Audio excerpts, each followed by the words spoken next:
Bienvenidos a otro episodio de Elex Jurídico Abogados, un podcast dirigido a personas como tú, interesadas en conocer los asuntos legales en materia de extranjería, laboral y penal. De la mano de los abogados Jorge Herrera y Hamza Al-Yabili, descubrirás estrategias y consejos útiles para solucionar tus problemas. Elex Jurídico Abogados, creamos oportunidades para ti.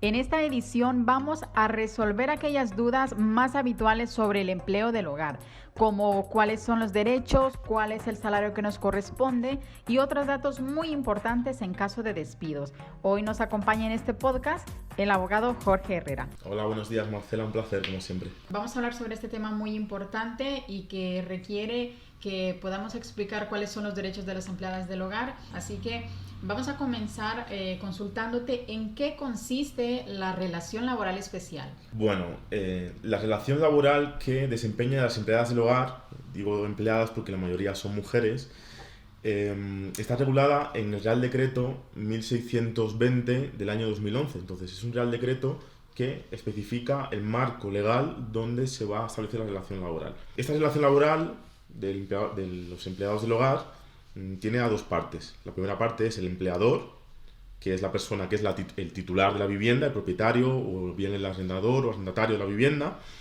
Y en segundo lugar, pues el empleado doméstico, que es la persona que trabaja en la vivienda y puede hacerlo en dos formas o dos vías usuales, que es de forma interna, es decir, durmiendo en la vivienda, pernoctando, o bien de forma externa, sin tener que dormir en la vivienda habitual. Entonces, básicamente las tareas suelen ser, pues, llevar a cabo la limpieza, el cuidado de familiares, tareas de jardinería, también, por ejemplo, la conducción de vehículos. Bueno, ¿en qué momento se puede dar de alta en la seguridad social a una empleada del hogar? Bueno, esto es importante porque el empleo doméstico es una relación laboral especial, por lo tanto, el empleador tiene que darse de alta en el régimen especial de empleadores del hogar familiar. Ahora es muy fácil porque se puede hacer a través de la sede electrónica de la Tesorería General de la Seguridad Social, y si la persona empleadora, en este caso, pues tiene un certificado digital, lo puede hacer ya de un formulario y mandando todos los detalles a la tesorería. ¿Cómo debería ser el contrato de trabajo de una empleada del hogar? Bueno, el contrato de trabajo siempre tiene que ser por escrito, especialmente cuando la relación laboral vaya a durar más de 4 semanas. Entonces, si no se hace por escrito este contrato de trabajo, se va a presumir que la relación laboral es indefinida y a jornada completa, es decir, a 40 horas semanales. En el contrato de trabajo se puede poner un periodo de prueba que como máximo la ley regula que sea de 2 meses, desde que se comienza la relación laboral. Entonces, esto significa que si cualquiera de las dos partes, tanto el empleador como la empleada, deciden desistir, ¿no? Y no seguir adelante con la relación laboral, se podría acabar sin ningún tipo de problema. Ahora bien, en cuanto al salario, que corresponde, corresponde por ley de cuánto es según las horas trabajadas. Sí, el tema del salario, aquí hay una particularidad porque, la ley prevé que sea un salario en metálico, ¿no? En dinero, y también prevé que pueda darse un salario en especie, especialmente a aquellas trabajadoras que trabajan como internas. Entonces, si se da el salario en metálico, pues tiene que ser como mínimo el salario mínimo interprofesional vigente, que en este año 2022 son 1.000 euros mensuales, 1.000 euros brutos. Y si se da un salario en especie, por ejemplo, en caso de que la trabajadora duerma en la vivienda o que se le dé alojamiento, comida y demás, se podrá descontar un 30% del total, pero nunca se puede descontar el mínimo que marca la ley para el salario mínimo interprofesional. Por lo tanto, esos 1.000 euros que acabamos de decir no pueden descontarse de salario. Luego, el tema de las pagas extras, tiene derecho la trabajadora, el trabajador doméstico, a 2 pagas extraordinarias que normalmente suelen darse en verano y en Navidad, y por lo tanto serían como mínimo pues 1.000 euros por cada paga extraordinaria. Estas pagas o bien se pagan aparte en la nómina, es decir, en la nómina de junio o julio, según sea la paga extra, o en la de Navidad, o bien se prorratea, es decir, se va diluyendo dentro de las 12 pagas, las 12 mensualidades que se van dando al trabajador. ¿Y este salario en base a cuánto tiempo de trabajo? El tema del tiempo de trabajo, la jornada ordinaria, la jornada máxima, son 40 horas semanales de trabajo efectivo. Entonces tiene que haber un periodo de descanso mínimo de 12 horas entre cada jornada laboral. Es importante aquí hay un detalle que se llama dentro de este sector el tiempo de presencia, ¿no? Es el tiempo que la empleada tiene que estar a disposición de su empleador, pero que no realice ningún trabajo efectivo. Por ejemplo, el tema de abrir la puerta, atender el teléfono o simplemente permanecer en la vivienda. Entonces, este tiempo de presencia puede ser como máximo unas 20 horas semanales de promedio y se toma como un mes de referencia. Entonces, este tiempo de presencia o bien se paga como el salario ordinario de cada hora de trabajo, o bien, si no se paga, se sustituye por periodos de descanso.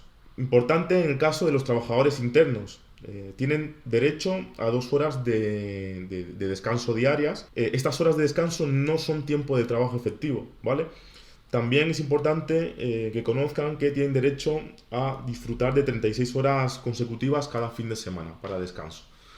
En lo referente a las horas extras, pues bueno, siempre que se trabaje una hora extra, el precio de la hora extra tiene que ser por lo menos un 75% superior al de la hora ordinaria de trabajo. Aquí se podría incluir, por ejemplo, aquellas empleadas del hogar que también laboran los fines de semana. Sí, si por ejemplo tenemos una jornada de trabajo que va a ser de lunes a viernes por pacto en el contrato, y si tenemos que hacer algún tipo de hora de trabajo los fines de semana y demás, pues como mínimo esas horas tienen que ser superiores al 75% de la hora ordinaria de trabajo. Es importante dejar claro las modalidades, Jorge, que existen pues empleadas del hogar externas e internas. Eso también es muy importante. Sí, es muy importante de cara pues, a los derechos que pueden tener, por ejemplo, cuando finalice el contrato, que luego lo comentaremos, y bueno, pues en la relación laboral, porque dentro de la jornada de las trabajadoras internas, pues bueno, tienen derecho a un periodo de descanso, ¿no? Tienen también un tiempo libre, no todo el tiempo que están dentro de la vivienda se considera tiempo de trabajo. Esto es muy importante, porque muchas personas piensan que por el hecho de permanecer todo el día en la vivienda es tiempo de trabajo, y eso no es así. Y, por ejemplo, ¿cuánto te corresponde de vacaciones y, en este caso, cómo se van a dividir los días? Bueno, como norma general, corresponden unos 30 días naturales de vacaciones. Esto se puede dividir en 2 periodos consecutivos de 15 días, ¿no? Normalmente es necesario que haya un pacto tanto en la empleada como el empleador o el jefe o la jefa, y si no hay pacto, 15 días los elige el empleador y el resto de días los elige el trabajador. Entonces, es importante aquí saber que el trabajador pues tiene derecho a conocer las fechas en las cuales se van a dar las vacaciones por lo menos con 2 meses de antelación. Y en caso de que el empleador pues decide extinguir ese contrato, ¿qué procede en ese caso? Bueno, aquí hay un tema bastante importante porque con carácter general hay 2 formas de finalizar la relación laboral en el tema de los empleados domésticos. La primera vía suele ser el tema del despido, y la segunda vía es lo que se llama como desistimiento, ¿no? Vamos a empezar por el tema del despido, que suele ser bastante usual y conflictivo, ¿no? Entonces, el despido puede ser un despido disciplinario. Esto significa que el trabajador es despedido por una causa basada, por ejemplo, en temas de faltas de asistencia, por temas de impuntualidad injustificada, por indisciplina, ofensas al empleador o a la familia, llegar borracho al trabajo. Esas pueden ser causas de despido disciplinario. Entonces, aquí lo importante es saber que siempre que nos despiden de forma disciplinaria es necesario que exista una notificación por escrito, es decir, una carta donde se expongan los motivos y las causas. Cuando se procede por un despido disciplinario no hay indemnización, ¿vale? Esto es importante. En caso de que la trabajadora considere que el despido es injusto, pues tiene 20 días hábiles para impugnar este despido y presentar una demanda ante un tribunal. Entonces, si un juez, una vez que analice el caso, considera que el despido no es justo o no es acorde a derecho, lo puede calificar como improcedente, y entonces la trabajadora tendrá derecho a percibir una indemnización que va a ser de 20 días de salario por año trabajado. Siempre va a ser un límite como máximo, independientemente de la antigüedad que tenga el trabajador. El límite, por ejemplo, si hemos trabajado 20 años en una casa, a pesar de eso, el salario máximo va a ser siempre de 1 año, ¿vale? O sea, 12 meses de salario como máximo de indemnización del trabajador. Y luego existe otra figura que es bastante más controvertida en este sector de los empleados domésticos, que es la figura del desistimiento. Esto significa que el empleador, el jefe, puede desistir sin causa o motivo de la relación laboral. es una especie de despido libre, por lo tanto es una figura bastante controvertida porque no es necesario que exista una causa. A diferencia de lo que hemos comentado con el tema del despido disciplinario, aquí simplemente con que el empleador cumpla con una serie de requisitos puede finalizar la relación laboral. Ahora bien, el tema del desistimiento implica una serie de requisitos formales muy estrictos para que luego el despido o el desistimiento no sea calificado como despido improcedente. Entonces, vamos a ir paso a paso. En primer lugar, el desistimiento tiene que ser por escrito. Se tiene que notificar de forma clara y fehaciente a la trabajadora que se va a desistir de la relación laboral. Se tiene que dar un tiempo de preaviso, que dependiendo de la antigüedad que tenga la trabajadora, será, por ejemplo, de 20 días para aquellas personas que tengan una antigüedad de más de un año, o un preaviso de 7 días para aquellas personas que tengan una antigüedad de menos de un año. Entonces será 7 días para menos de un año.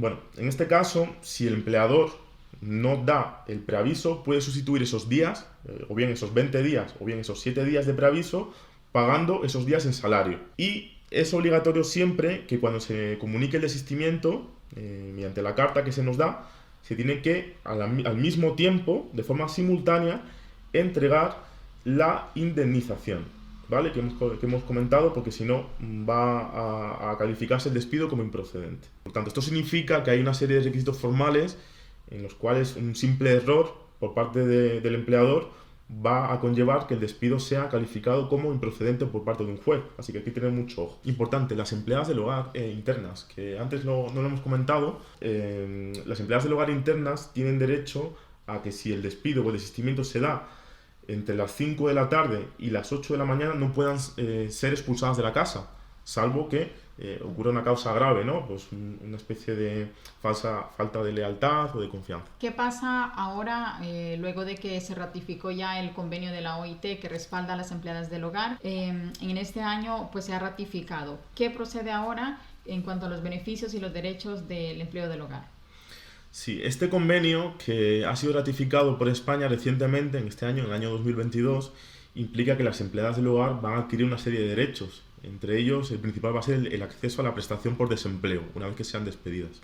Y luego, según parece ser también, esta figura del desistimiento y tal va a dejar de existir y por lo tanto siempre va a tener que haber un motivo para despedir, porque el desistimiento era una especie de despido libre y conllevaba eso, que no hubiera ningún tipo de protección a la empleada del hogar. Entonces, este convenio de la OIT ha sido ratificado en España por parte de las autoridades españolas, especialmente tras la sentencia del Tribunal de Justicia de la Unión Europea, que venía diciendo que la Seguridad Social española discriminaba por motivos de sexo, en este caso por ser mujer, a las empleadas del hogar en su acceso a la prestación por desempleo. Entonces, una vez que ha habido esta condena a España, se han puesto las pilas las autoridades y ya han ratificado este convenio, que va a ser bastante beneficioso. Bueno, creo que este es un tema bastante amplio que más adelante podremos también seguir hablando y explicándole mejor a nuestros oyentes. Así que, Jorge, gracias por acompañarnos en este episodio. Bueno, y está de más decirles que si eres empleado o empleada del hogar y necesitas atención sobre tus derechos como trabajador, puedes contactarnos a través de las diferentes plataformas digitales y también por nuestro WhatsApp. Nada, Jorge, gracias por acompañarnos y bueno, hasta la próxima en otro podcast. Gracias a ti, Marcela, un placer.